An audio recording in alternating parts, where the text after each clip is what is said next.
هەنار ماشەڵڵا دەڵێن کە بارانی پاییزێباری هەنار خۆش دەبن.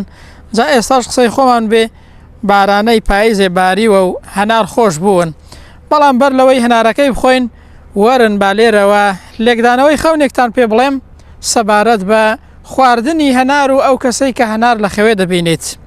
بەپێی لێکدانەوەی تعبیری خەونەکان خواردنی هەنار یاخود بینینی هەنار لە خەوێدا دەستکەوتنی ڕزقێکی ئاسان و بێماندووبوونە، هەندێک جاریش بۆ پیا و ئافرەتە.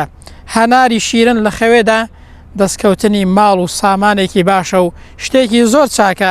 ئەگەریش هەنارەکە ترش بێت یان خەم و خەفەتە یاخود ماڵی حرامە، ئەگەر هەناری ترشت لە خەوێدا خواد یاخود لە خەوێت بینی لە خۆت وریابە و لە ماڵی حرام وریابە.